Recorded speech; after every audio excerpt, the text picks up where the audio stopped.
this does not have the side lighting along the side, and that turns out to be a good thing unless you read in the dark a lot, because the side lighting created an extra layer of dead air and another layer of glass up top that reduced contrast and introduced a lot of glare.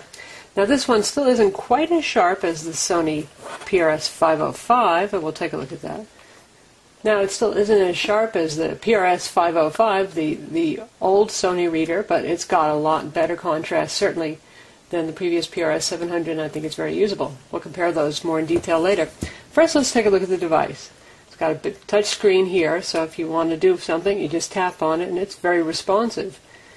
You've got buttons here for page forward and back, in case you don't feel like swiping back and forth, which you can do to advance pages. You've got a home button, which obviously takes you to this screen. You've got a zoom button over here, so you can choose between 5 different font sizes, and then an options menu that gives you a variety of options and settings. And things that are context sensitive. Say you want to look at information about a book that you've highlighted, you can do that. The curved edges make it look smaller. In fact, it even curves on this plane, looks smaller than the 505. It is smaller than the 700. But it's pretty much the same size, and in fact it uses the same cover mount system, and PRS 505 covers will fit, mounting into those two holes. This guy does not come with a cover, unlike previous Sony readers. They give you this neoprene little slipcase here. So you're going to have to supply either your own reader cover from your old Sony reader, or go out and buy one if you like to have a book-style flip cover. The bottom here we've got the reset hole, the power jack. It still uses the same PSP style charger as previous Sony readers. The mini USB port, the USB cable is included. 3.5mm stereo headphone jack, and volume controls if you want to use the MP3 player. Up top we've got the power switch, memory stick, Pro Duo, and SD card slots. And over here is the stylus. You really don't need to use the stylus unless you're annotating a book and underlining. Then it comes in handy. Let's take a look at book annotation. That's going to be a big selling point in this. And we'll take a look at one of the sample books. So the swipe, just do that. And changing pages. Page refresh is very fast. If you want to zoom, and we're going to make this bigger so you can easily see the text annotation. When you're done zooming, you just touch the close box. Alright, say we want to make some annotations here. Just hit the options button and choose Create, Edit, Notes. So you've got your choice between a traditional highlighter here. You can write on the screen, on the actual page, and then an eraser so you can undo what you just did.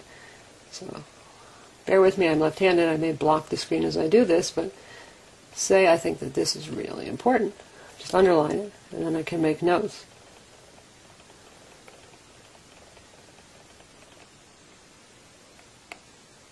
Just like so. Just like a real book. If you want to underline something, highlight it rather, just do like so. Now notes are saved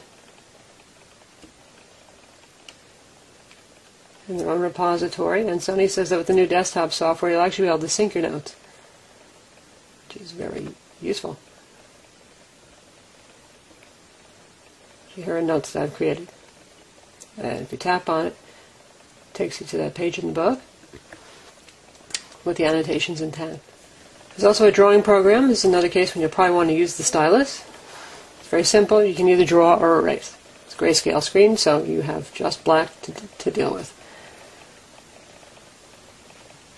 Draw a really sophisticated flower here.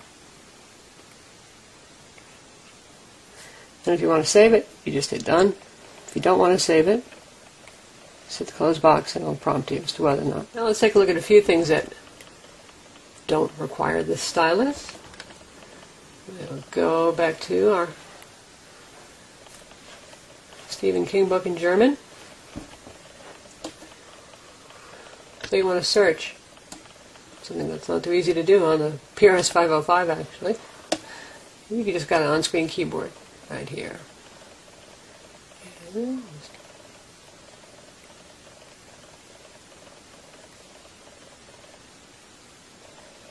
easy enough. And then it finds the first occurrence there, which is a partial word match. And then if you want to go to the previous or the next search result, And you keep going like that until you're happy and you've found what you're looking for, and then you can hit close box and just return to the page. Other options are landscape mode, which the PRS 505 and 700 also support. So you can read sideways if you want.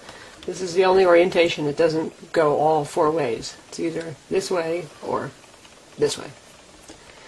While we're in this mode, though, let's take a look at some PDFs. PDFs obviously fit better in landscape displays, and this has PDF reflow, which works with text, but it can't reflow images in PDFs.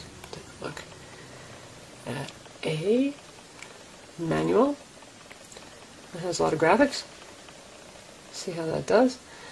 So here you have PDF of a manual. You have the font size increase function here, which you can do with this guy. But better yet, with the touchscreen model, you can do the zoom. PRS 700 also had this feature. This works better with PDFs, which behave more like images than just plain old font zooming, and it's handy if you want to move it on the picture. You use these to pan around, and when you're done, most everything else, you just hit the X button. One of the biggest new features for this is a built-in dictionary. It's a lot easier to use than the Kindle. So with the Kindle, obviously there's no touchscreen, so you've got to use the little four-way D-pad to notch your way through all the lines and all the words, with it merrily trying to look up every word that you pass along the way. This one is as simple as you can either use the stylus or you can use your hand. Just double tap on the word you want to look up. There's the definition right down there. If you want to see the full page from the dictionary, there it is.